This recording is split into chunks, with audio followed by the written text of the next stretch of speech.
नमस्कार दोस्तों। तो आज आप सबको लेकर चलती हूँ मेरे ससुराल की ओर। तो दोस्तों आज मेरे ससुराल में है जीमना और मुझे तो जीमने नहीं जाना है, लेकिन मेरी बुआ और मम्मी को जाना है और उन्हें ले जाने वाला कोई नहीं है, तो ड्राइवर की ज़रूरत है। तो इसी के साथ मेरी मम्मी और मेरी बुआ मुझे ड्राइवर बना के ले जाती है और वहाँ पे तो पहना था लहंगा ओढ़नी और यहाँ से मुझे जींस टॉप पहने के लिए जाती है। और फिर क्या ये होना था, अपनी दीदी के घर पे जींस टॉप से लहंगा ओढ़नी पहन के इतना लंबा सा घूंघट निकाल के एक संस्कारी बहू बनते हुए मैं चलती हूँ अपने ससुराल के जीमणे में। तो दोस्तों गाँव के बाहर हमारी दीदी का बाड़ा भी था और उनमें उनकी भैंस और गाय थी, उनको भी लेके चलते हैं हमारे साथ क्योंकि उनको भी बाड़े में बांधना था। तो दोस्तों उसी के साथ मैं गाँव में घूंघट निकाल कर आ जाती हूँ और फिर चले जाते हैं हम लोग जीमणे के लिए।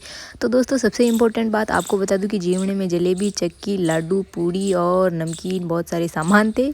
तो अच्छे से खाने के बाद मैं चली जाती हूँ अपने ससुराल के घर और अपनी ननद बाईसा की गुड़िया को खिलाने लग जाती हूँ और चाय बनाने का ऑर्डर दे देती हूँ मेरी राधा रानी को, यानी कि मेरे मामा की लड़की भी वहाँ पे जीमने आई थी, तो बड़ी बहन का किरदार निभाते हुए काम उससे करवाना पड़ रहा था।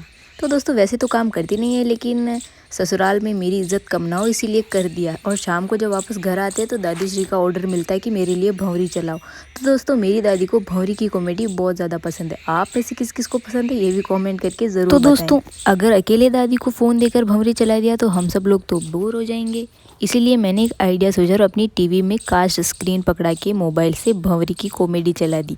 तो वहाँ पे सभी लोग देखने लग गए, मैं और मेरी दादी की बहन भी आई थी, वो भाभी और सब लोग। तो दोस्तों अगले दिन सुबह जब बिस्तरों से उठाने के लिए घर वाले नाकाम होते हैं तो मेरे साथ ही शैतान को सुलाकर चले जाते हैं, क्योंकि उन्हें पता ही था कि इसके साथ तो उठकर बाहर आना ही था। और हिम्मत करके बाहर आई तो पता चलता है कि बाहर इतनी ज़्यादा ठंड है कि अपने बिस्तर को ही साथ में लाना पड़ा।